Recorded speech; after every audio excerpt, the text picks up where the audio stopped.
Hey everybody, welcome once again to Manga Mondays, the only manga review show where I look and sound like shit because I'm sick.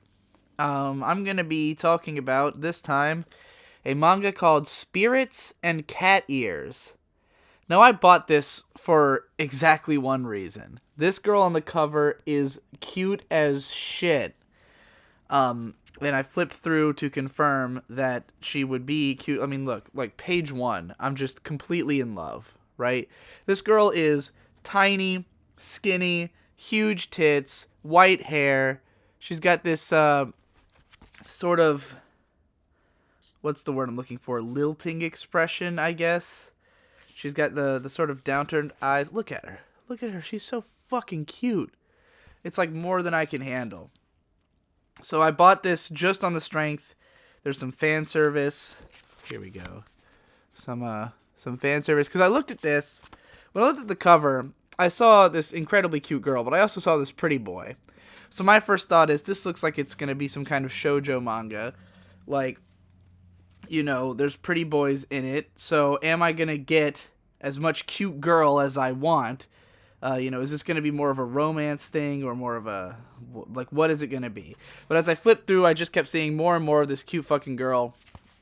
I thought, well, that's more than enough cute girl for me. And the fact that there's plenty of fan service, means it's definitely intended. God, look at her. Just fucking look at her. She's perfect.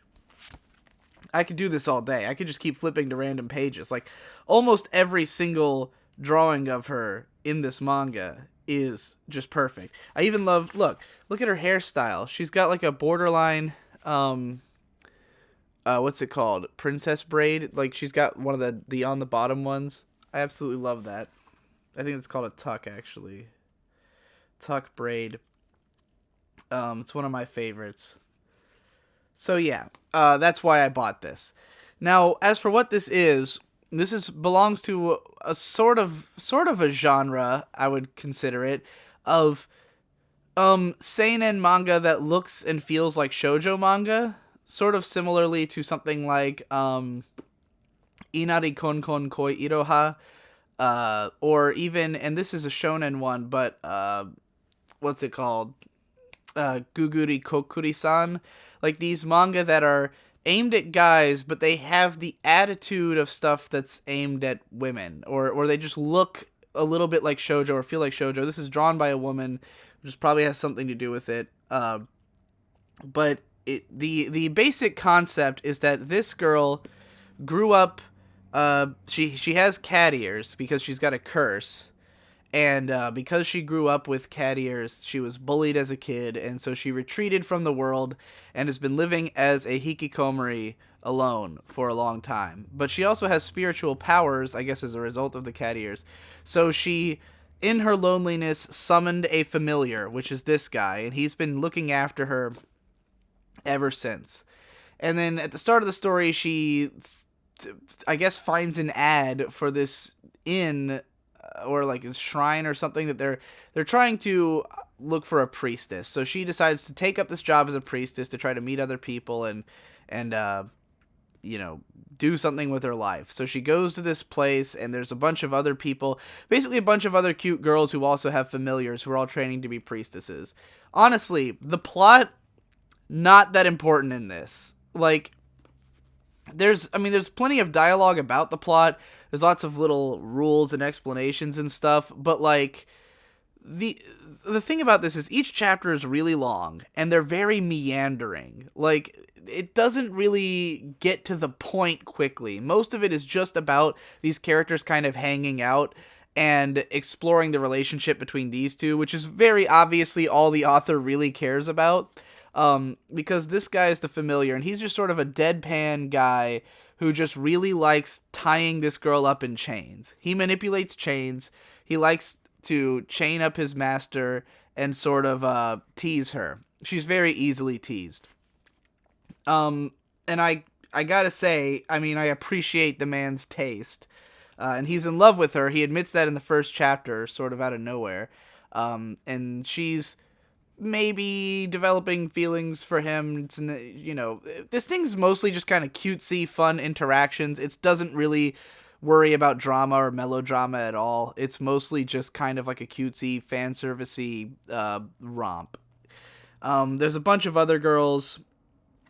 Oh, there's this girl who at first is a Soon and she becomes dere towards main girl. I happen to show them in the bath together. And she's like becomes super attached to her. Honestly, who even cares? Like, literally, who cares? The plot in this is meaningless. This is a manga for looking at this cute girl. That is why this exists. To look at her and go, holy fuck, this girl is so fucking cute. Look at her. She's so fucking cute, it hurts. And there's other cute girls, but none of them are as cute as her. But they're hanging out, they're doing shit, being adorable. That's the point. Honestly, I can't see myself buying another volume of this because the plot was not really going anywhere, nor do I expect it to go anywhere. It's really obvious that the intentions of this are to draw these cute couples and to have them chain each other up. So, yeah, I mean, story-wise, it's boring and I don't care, but I was able to, like, maintain interest the entire time on the strength of how cute the girl is, and, like, I think if this was adapted to anime, I would probably watch the whole thing as long as the character designs look as good as they do in this book. This seems like the kind of show that would get, like, this is the kind of manga that would get a 12-episode anime adaptation that goes nowhere and has no conclusion, and everyone just kind of forgets about it eventually. That's the kind of thing this would be, that I would give a strong 6 to a light 7, never think about it again. That's the kind of manga this is. So I'll probably never buy Volume 2, but I'm okay with having read this. I recommend it if you think this girl's as cute as I think she is. Otherwise, there's no reason to read this. And that's it for this episode of Manga Mondays.